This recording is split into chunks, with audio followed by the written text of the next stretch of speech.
चलिए देखिएगा, ये क्लास 10 के बच्चों के लिए जो अरिथमेटिक प्रोग्रेशन हम पढ़ाना शुरू किए थे उसके एक्सरसाइज 5.2 के लिए बस थोड़ा सा ही थ्योरी का पार्ट है और ये वीडियो का पार्ट नंबर 3 होगा आपका। 2 पार्ट में पहले पढ़ाए हुए हैं, उसमें एक्सरसाइज 5.1 भी आपका डिस्कस कराए थे। यहाँ पिछला वाला में हम लोग समझे थे सीक्वेंस एंड सीरीज को समझे थे। किसको?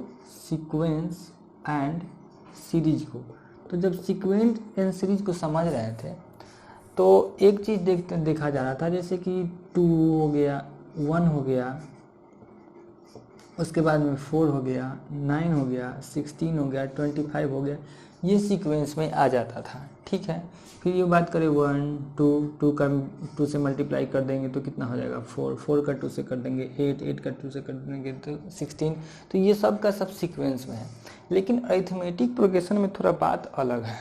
अरिथमेटिक प्रोग्रेशन कहता क्या है कि अरिथमेटिक प्रोग्रेशन वैसा सीक्वेंस होता है, अरिथमेटिक प्रोग्रेशन वैसा सीक्वेंस होता है जिसमें हर एक नेक्स्ट टर्म पिछले वाले टर्म, हर एक नेक्स्ट टर्म और पिछले वाले टर्म के बीच में एक कॉमन डिफरेंस होता है। क्या होता है? कॉमन डिफरेंस होता है। जैसे कि 1 3 5 7 9 11।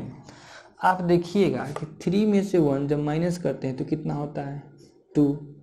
5 में से जब 3 माइनस करते हैं तो कितना आता है 2। 7 में से 5 जब माइनस करते हैं तो कितना आता है 2। ठीक इसी तरह ये सब भी 2 ही आएगा। जस्ट जो बाद वाला टर्म है उसके पहले वाला टर्म में से घटाने पर एक कॉमन डिफरेंस आता है। तो अरिथमेटिक प्रोग्रेशन में वही सीक्वेंस होगा जिसके आगे वाला और जस्ट उसके पीछे वाला टर्म के बीच का जो डिस्टेंस है हमेशा क्या रहे? सेम रहे। याद रखिएगा, आपको अगर प्रूफ करने के लिए भी कहे कि आप प्रूफ कीजिए कि दिया गया सीक्वेंस अरिथमेटिक प्रोग्रेशन में है या फिर नहीं है, तो आपको यही काम करना होगा। जस्ट पहले वाला टर्म में से, जस्ट बाद वाला टर्म में से, जैसे कि इसमें से इसका पहले वाला टर्म को माइनस करके और चेक करना होगा कि क्या सबके बीच का डिफरेंस सेम है। अगर डिफरेंस सेम आएगा तो वह अरिथमेटिक प्रोग्रेशन में होगा, अगर डिफरेंस सेम नहीं आएगा तो वह अरिथमेटिक प्रोग्रेशन में नहीं होगा। अब चलिए हम एक एग्जाम्पल लेते हैं। जैसे कि एग्जाम्पल यही 135 वाला एग्जाम्पल से इसका एक जनरल टर्म निकालने का कोशिश करते हैं कि क्या है। जैसे कि अभी हम देखे हैं 1357। एक दूसरा एग्जाम्पल लेते हैं, जैसे कि मान लीजिए कि 2 है, 4 है, 6 है, 8 है, 10 है। ठीक है, आपको पता है पहला टर्म को A1 कहा जाता है, दूसरे टर्म को A2, तीसरे टर्म को A3, चौथे टर्म को A4 और पांचवें टर्म को A5 बोला जाता है। और भी आगे ये जा सकता था, हम इतना ही लिए। ये फाइनाइट AB का केस है, आगे बताएंगे क्या है। तो हम जब देखते हैं कि A2 माइनस A1 जब करते हैं, मतलब 4 माइनस 2 जब करते हैं तो कितना आता है 2 आता है। ठीक उसी तरह A3 माइनस A2 जब करते हैं तो कितना आता है 6 में से 4 माइनस करने पर 2 आता है। A4 माइनस A3 जब हम करेंगे कितना होगा? A4 आपका 8 हो गया, A3 6 हो गया, 8 minus 6 2, A5 minus A4 equals to 10 minus 8 equals to 2। तो कहने का ये मतलब है, यह क्या है? ये 2 ये क्या कहलाता है? सेम डिफरेंस आता है। सेम डिफरेंस को क्या बोलते हैं हम लोग? Common difference. यह 2 क्या कहलाएगा? Common difference. और आगे आने वाले जितने भी कॉमन डिफरेंस होंगे उसको हम लोग स्मॉल d से डिनोट करेंगे। किससे डिनोट करेंगे? स्मॉल d से डिनोट करेंगे। अब इसी एग्जाम्पल को यहाँ रखते हैं, इसी एग्जाम्पल को क्या करते हैं? यहाँ रखते हैं। मान लेते हैं कि कोई अरिथमेटिक प्रोग्रेशन में है, कोई अरिथमेटिक प्रोग्रेशन में सीक्वेंस है जिसका फर्स्ट टर्म A1 दिया हुआ है। कितना दिया हुआ है? फर्स्ट टर्म A1 दिया हुआ है। तो उसका सेकेंड टर्म निकालने के लिए हम क्या कर सकते हैं कि उसके कॉमन डिफरेंस को ऐड कर सकते हैं। बात सुनिए कि जब फर्स्ट टर्म दिया हुआ हो और सेकेंड टर्म और फर्स्ट टर्म और कॉमन डिफरेंस दिया हुआ है, जब क्या दिया हुआ हो? फर्स्ट टर्म और कॉमन डिफरेंस दिया हुआ हो, तो सेकेंड टर्म निकालने के लिए हम क्या कर सकते हैं कि उसके फर्स्ट टर्म में कॉमन डिफरेंस को ऐड कर सकते हैं। कैसे? 2 में जब आप कॉमन डिफरेंस 2 ऐड कीजिएगा, क्योंकि इसका कॉमन डिफरेंस कितना था 2 था, तो जब 2 में हम 2 ऐड करते हैं तो कितना आता है 4 आता है। तो हम कह सकते हैं कि नहीं कि A2 निकालने के लिए क्या करने के लिए, A2 निकालने के लिए हम A1 में कॉमन डिफरेंस को ऐड कर सकते हैं कि नहीं, बताइए आप ही कि A1 में जब हम कॉमन डिफरेंस को ऐड कर दिए तो A2 आया, A1 में कॉमन डिफरेंस को ऐड कर दिए तो A2 आया। यहाँ पर लिख सकते हैं कि A1 का वैल्यू कहाँ था, कितना था 2, कॉमन डिफरेंस का वैल्यू कितना था 2 और 2 कितना हो गया 4 हो गया। अगर हमें A3 लिखना हो, क्या लिखना हो A3 लिखना हो, तो यही चीज़ यहाँ पर लिखा हुआ है कि 2 फर्स्ट टर्म था, सेकेंड टर्म कॉमन डिफरेंस 2 तो सेकेंड टर्म आ गया 4।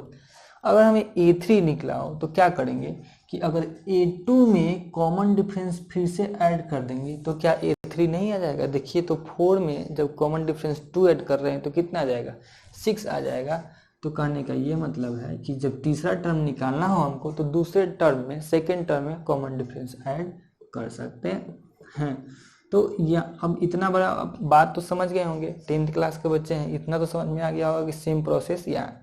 अब आपको समझना कुछ ये है कि इस चीज़ में हम एक चीज़ कॉमन देख रहे हैं कि जो टर्म हमको निकालना है उसके जस्ट पहले वाले टर्म में, मतलब कि जैसे कि A4 है तो उससे जस्ट पहले वाला टर्म मतलब कि A4 - 1 टर्म, तभी तो A3 होगा ना। A4 - 1 क्या लिख सकते हैं, इसको हम क्या लिख सकते हैं और भी A4 - 1 प्लस D नहीं लिख सकते हैं क्या।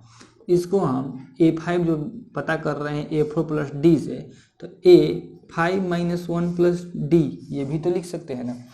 तो इससे हमको एक चीज़ समझ में आता है कि अगर हम कोई जनरल टर्म ले ले n कि हमको nवां टर्म निकालना है, तो जस्ट उसके पहले वाला टर्म में अगर हम कॉमन डिफरेंस ऐड करते हैं तो क्या आता है, वह टर्म निकल जाता है। जैसे कि अगर हमको दूसरा टर्म तीसरा टर्म पता करना था, सेकेंड टर्म पता करना था, तो थर्ड टर्म पता करना था तो सेकेंड टर्म में कॉमन डिफरेंस ऐड किए। ठीक उसी तरह की अगर nth टर्म निकालना है हमको तो nth टर्म से जस्ट एक पहले वाला टर्म, जैसे कि 3 से जस्ट एक पहले वाला टर्म 2 है, ठीक उसी तरह n से जस्ट एक पहले वाला टर्म n - 1 है, तो उसमें कॉमन डिफरेंस को ऐड करेंगे तो ये वाला टर्म हमको पता चल जाएगा। तो ये चीज़ याद रखिएगा कि किसी भी अरिथमेटिक प्रोग्रेशन का जब nth टर्म निकालना हो तो हम क्या करेंगे, उसके जस्ट एक पहले वाला टर्म में कॉमन डिफरेंस को जब ऐड कर देंगे तो हमको nth टर्म निकल जाएगा। जैसे इसी सीक्वेंस का हम बात कर दें कि अगर हमको इसका 20th टर्म निकालना हो, 20वां टर्म निकालना हो तो क्या करेंगे। अगर जैसे कि कहता है 20th टर्म, ठीक है, तो आप करना कुछ नहीं, a का वैल्यू कितना है, a का वैल्यू कितना है, फर्स्ट टर्म कितना है आपका जल्दी से बोलिए 2 है, और कॉमन डिफरेंस कितना है 2 है। ठीक है, आपको निकालना कौन सा टर्म है, 20th टर्म निकालना है। यहाँ पर रखिए तो a n की जगह पर कितना रखिएगा 20, a 20 इक्वल टू हो जाएगा a 20 - 1 प्लस d का वैल्यू कितना हो जाएगा बोलिए 2 हो जाएगा। तो a 20 equal to a 19th plus 2।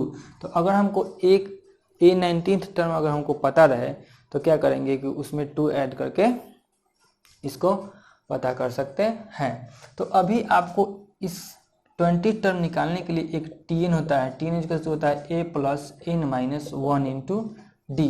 इस वाले फार्मूला का यूज आगे बताएंगे तो ये डायरेक्ट 20 टर्म हमको निकल जाएगा। लेकिन एक्सरसाइज 5.2 के लिए इस फार्मूला का अभी ज़रूरत नहीं है, इस फार्मूला का भी ज़रूरत नहीं है।